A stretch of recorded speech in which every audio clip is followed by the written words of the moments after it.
Debris Removal in the Emergency Operations Center.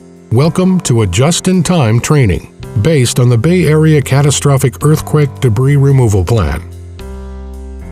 Debris is literally a major roadblock after a catastrophic incident. In the EOC, it is your job to support the expedited removal of debris and plan for long-term debris management operations. You've checked in, received the appropriate vest, and been assigned a workspace. You may not have worked in an EOC before, or maybe you're not familiar with debris removal or debris management operations. That's okay. There are resources and people that will help you be successful. Although this time is stressful, the EOC team will work with you for a smooth response and expedient recovery. During this 30-minute just-in-time training, we'll use the terms debris removal and debris management interchangeably as we introduce the operational phases for debris removal and management, your responsibilities to help support debris removal operations from an EOC, and how to prioritize objectives within the first 60 days following an event. This just-in-time training is one of a series based on the 8 Bay Area Catastrophic Earthquake Plans. The introductory video includes basic EOC responsibilities and an introduction to the Standardized Emergency Management System, or SEMS. Whether you are in an EOC during the first, second, or third time period of the disaster response, it may be helpful to refer to the Bay Area Regional Catastrophic Earthquake Debris Removal Plan or your local government or operational area debris management plan as you watch this training. Keep in mind that your role in supporting and planning for debris removal and management operations within an EOC may be slightly different based on your level of government. Stick around to test your knowledge of how an EOC supports debris removal operations with a quiz at the end of this video.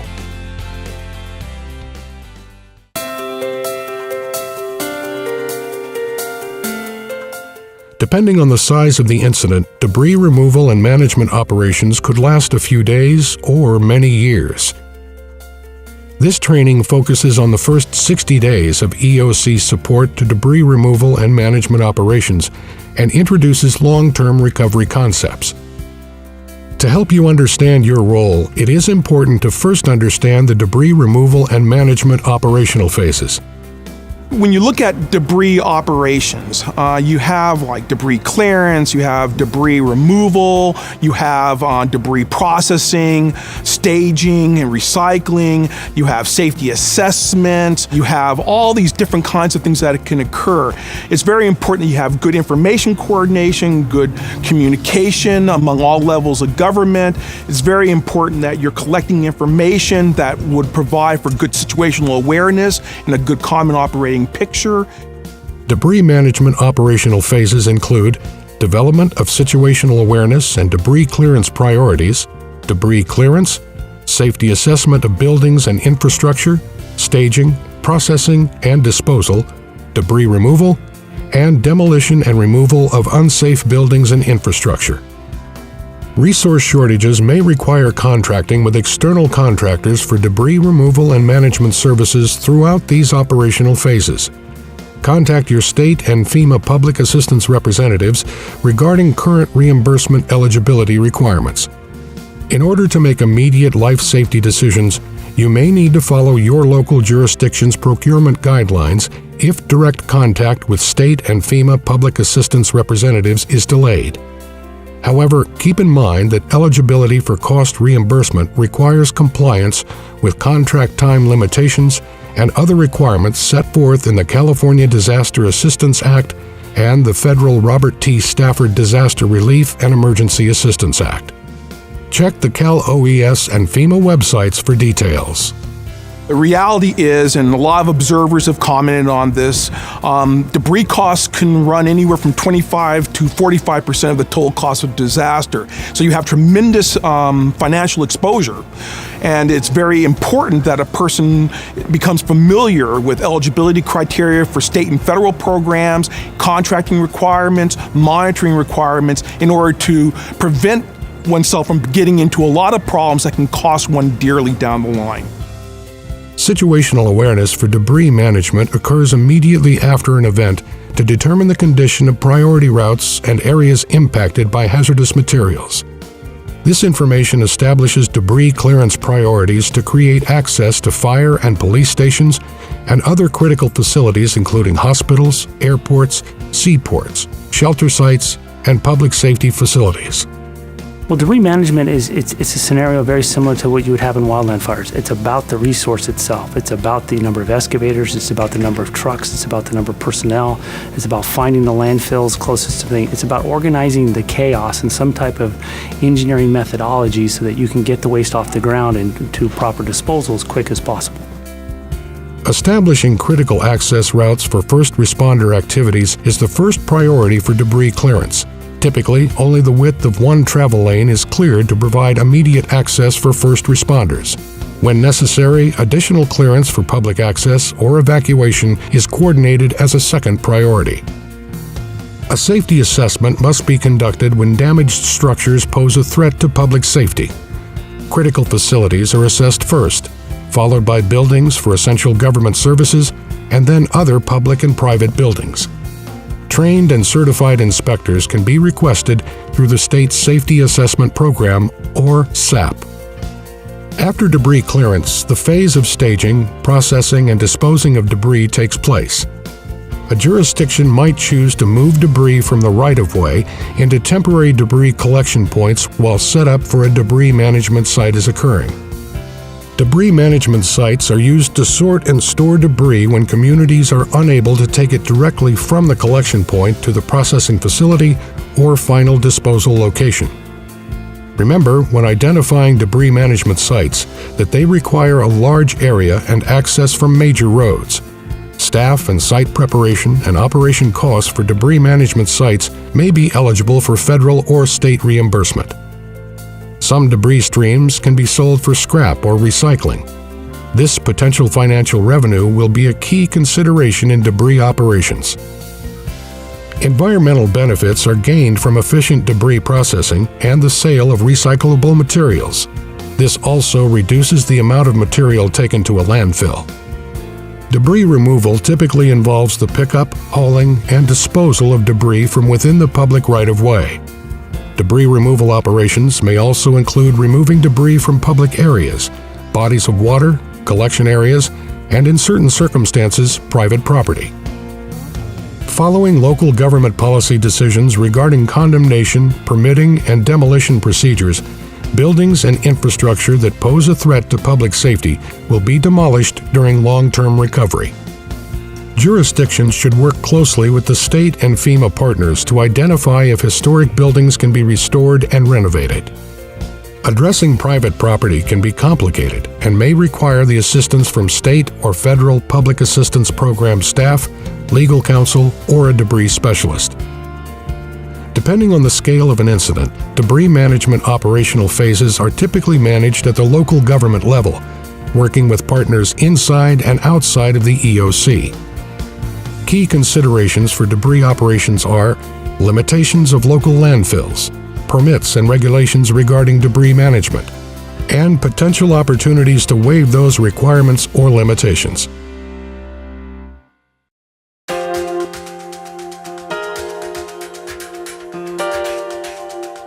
To support debris management operations from the EOC, your responsibilities include communication and coordination, resource management, information management, and assisting with public information. Always consider people with disabilities and others with access and functional needs as you carry out these responsibilities.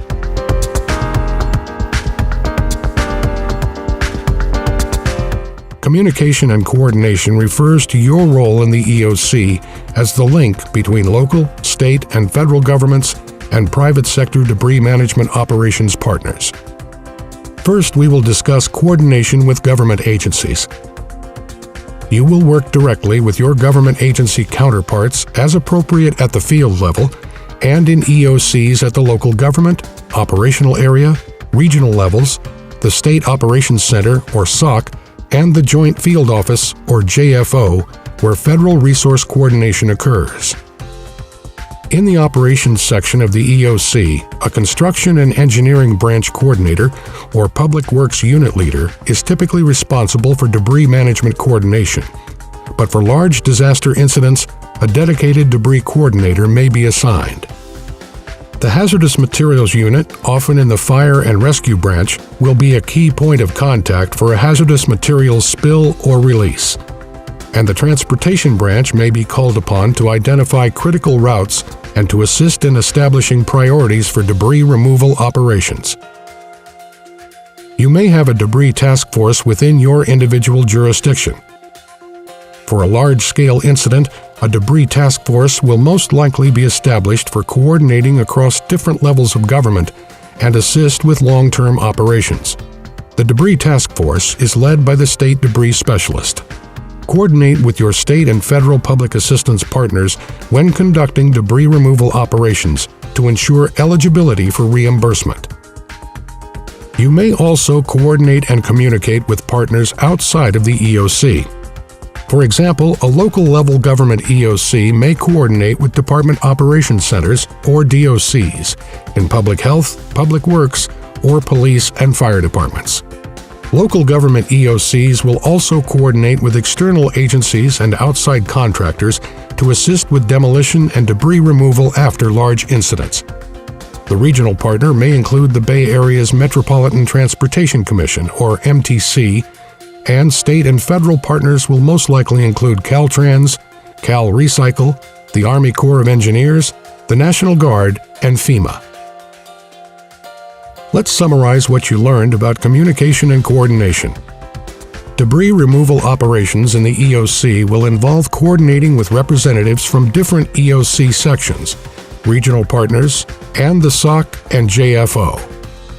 Coordination with state and federal public assistance partners is critical to ensure appropriate management of contracts for debris removal and demolition services and eligibility for reimbursement through the state or federal public assistance programs. A debris task force may be established for long-term operations.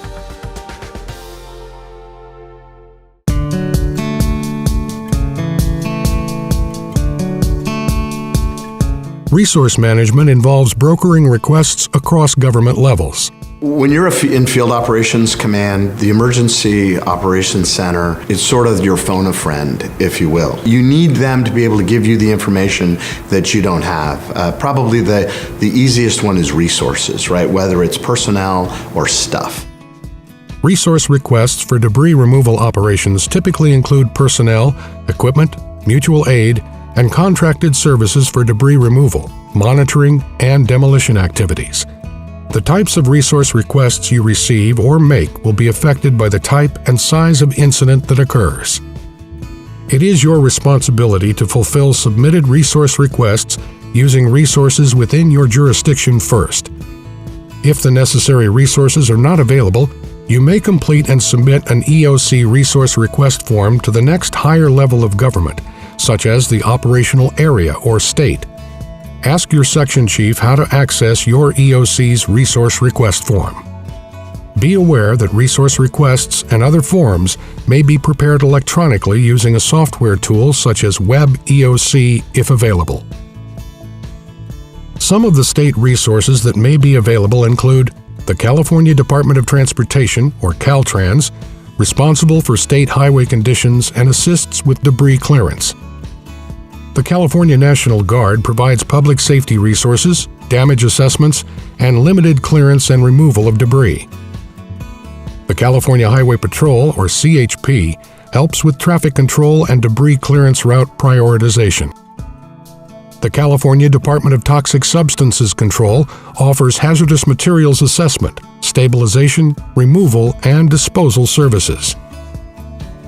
The California Environmental Protection Agency helps manage public health and environmental consequences of an incident.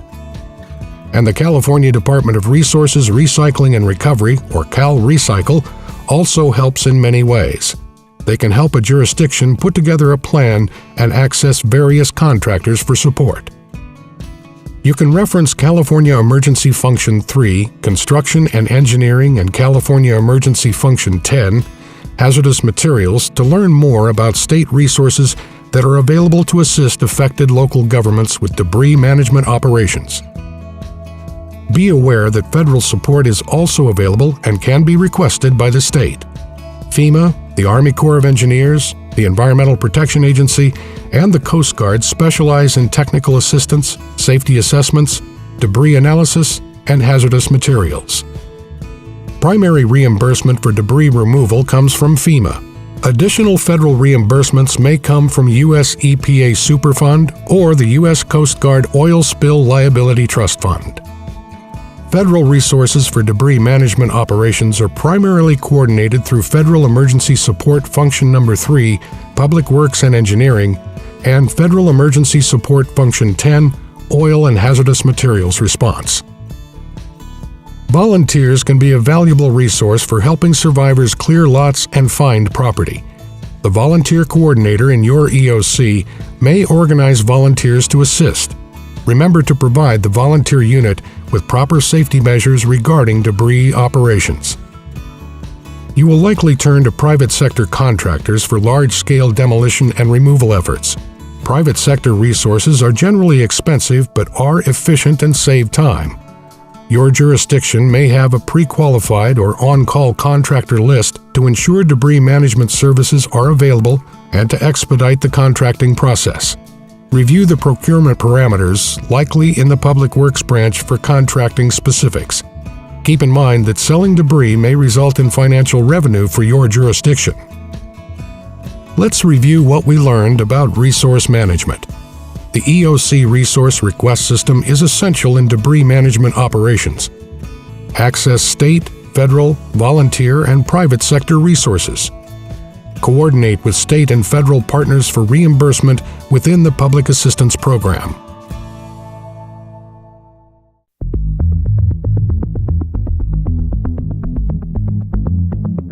Information you will collect and track includes the location, amount of types of debris, as well as results of initial damage assessments.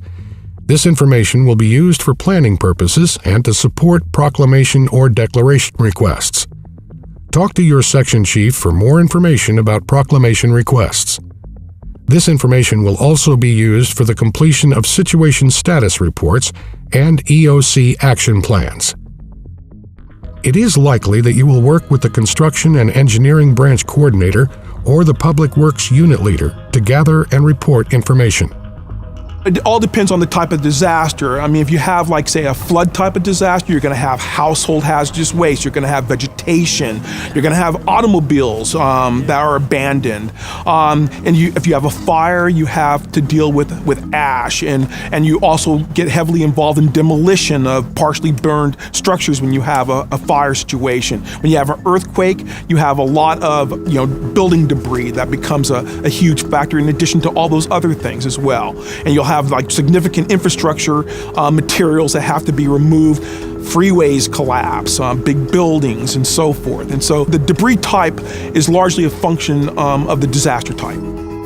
HAZUS helps estimate necessary debris removal capabilities before you have actual data. Look to your plan for estimates of debris types and amounts anticipated from a large earthquake. Refine this data as you gather information throughout the operational phases. Your initial data tracking will support clearing priority routes. Later, you will track debris movement within and out of your jurisdiction, so become familiar with the condition and availability of transportation systems. You can collect information about priority routes, Bay Area Transportation Agency needs, and damage assessment information from reports prepared by Caltrans and MTC, as well as the analysis performed by your EOC planning section. Contractors performing debris removal and management services can provide information regarding the location, amount, and types of debris being staged, moved, processed, and disposed. Keep accurate records of debris removal and management activities and costs associated with labor, equipment, materials and supplies, property leases, inspections, and monitoring activities, as well as contracts.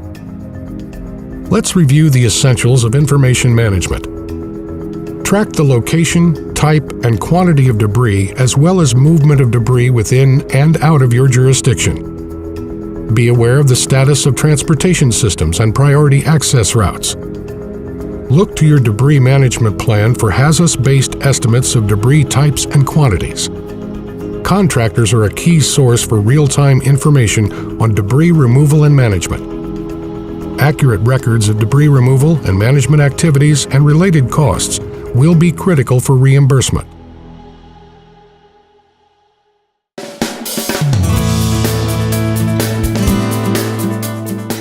The EOC will need to communicate with the public on what to expect regarding debris removal operations specific to homes, businesses, transportation routes, and access to critical facilities. The public will be concerned about funding for debris removal on private property, as well as permit waivers for historical buildings and environmental areas in their community. You are responsible to provide accurate and timely information to the Public Information Officer, or PIO, who is responsible for message delivery to the public. Depending on your jurisdiction, you may also send this information to the Joint Information Center, or JIC. Some examples of information that we would need to communicate to the public regarding debris management would include things like emergency routes, which routes are open, which ones are closed, how to handle hazardous waste, especially household hazardous waste. We'd also have to communicate to the public about how we're going to deal with all the debris that we might find either on the streets or in our homes. What are the collection points? What are the processes for handling all of that? And then, of course, really what's going to be important is having everyone in the community understand how important it is to handle the debris appropriately and safely. Be sure you share information regarding hazardous materials, toxic substances, or radiological issues with first responders and the public as appropriate. Work with the Public Information Officer to find available pre-scripted public messages. Some examples of messages that you may need to provide include: landfill and transfer sites will be receiving disaster-related debris at these locations. Collection schedules are as follows. Expect normal waste handling procedures to resume at this time. Contact X for a safety assessment and obtaining a building inspection, or contact Y for a demolition permit. Find out more about private property demolition and debris removal from 211. 211, or sometimes another designated number, is a toll-free 24-hour call center that connects callers with community resources and can help provide debris removal information for the public. Let's review your role in getting information out to the public. Contact the PIO and the JIC to coordinate critical messages. Modify pre-scripted messages as needed. Provide accurate information to 211.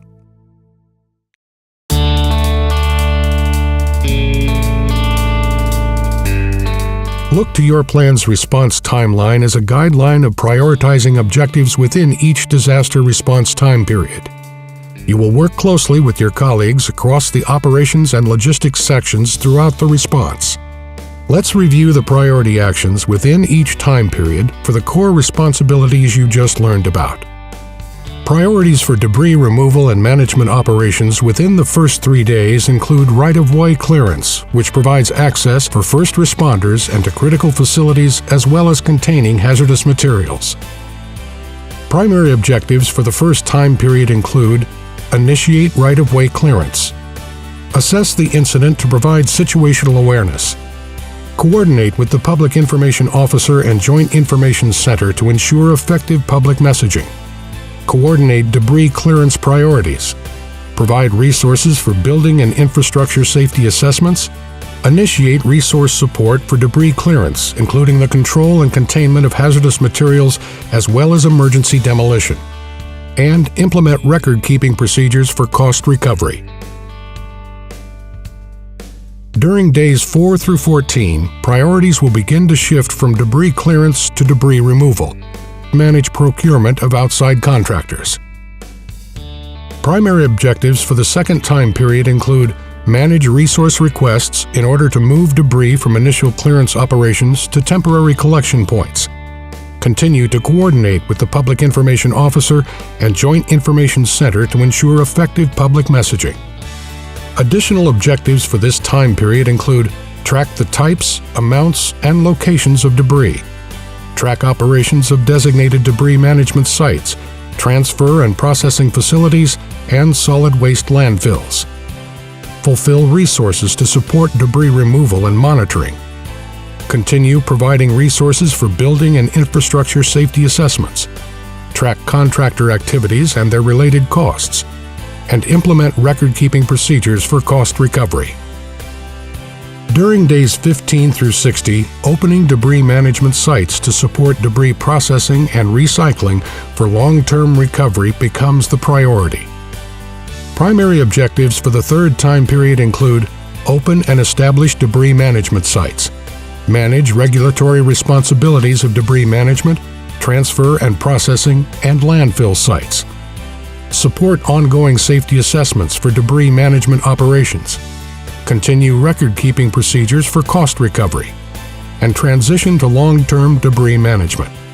Continue to coordinate with the Public Information Officer and Joint Information Center to ensure effective public messaging. Beyond 60 days of an event, EOC emphasis moves from response to recovery. State and federal support will shift to implementing programs to provide financial assistance to individuals and families, businesses, and government agencies.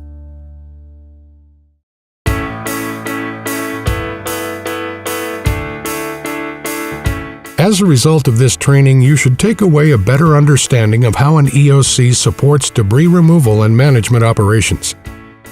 If you're working in an emergency operations center, you can't think of it as being in a position. You're not filling a position, you're filling a role as a team. Rely on the people that have the institutional knowledge. People in our line of work have done this for decades, and they have an institutional knowledge base that will help facilitate the new people coming into any assignment. Here are some resource references to learn more about debris coordination at various government levels. These include FEMA Public Assistant Debris Management Guide, FEMA 325, FEMA Public Assistance Debris Monitoring Guide, FEMA 327, FEMA 9500 Series of Policy Updates to the Debris Guides, FEMA Emergency Support Function 3, Public Works and Engineering Annex, FEMA Emergency Support Function 10, Oil and Hazardous Materials Response Annex, California Emergency Function 3, Construction and Engineering Annex, California Emergency Function 10, Hazardous Materials Annex, Regional Emergency Coordination Plan, RECP Base Plan, Bay Area Regional Catastrophic Earthquake Debris Removal Plan, Local and Operational Area Catastrophic Earthquake Debris Management Plans. To learn more, visit your local emergency management office or Office of Emergency Services.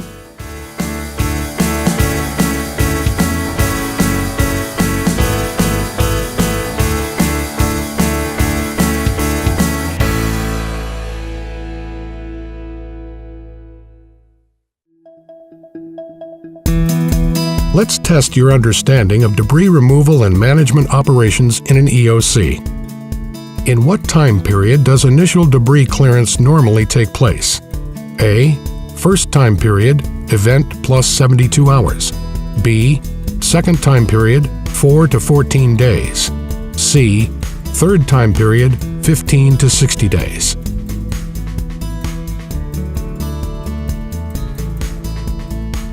The debris clearance phase is different from the debris removal.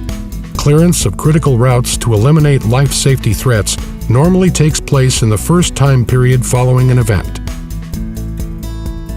What agency would you coordinate with to remove debris from maritime waters? A. FEMA, B. Cal OES, C. U.S. Coast Guard, D. All of the above.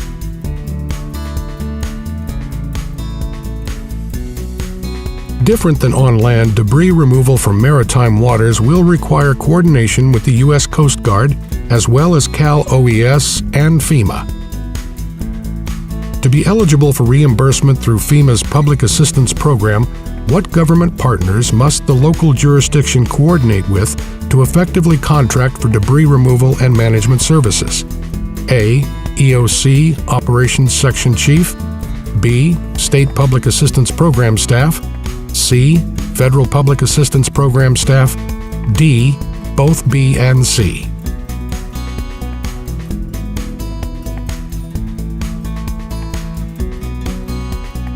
Both the state and federal public assistance programs provide information on eligibility requirements to help local jurisdictions qualify for reimbursement. Who provides the EOC with guidance on safety requirements due to hazardous materials and toxic substances in relation to debris operations?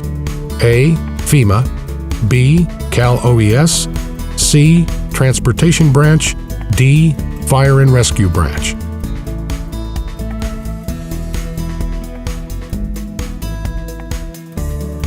The Fire and Rescue Branch provides guidance for the safe handling of hazardous materials. Thank you for taking the time to test your knowledge about debris removal and management in the EOC.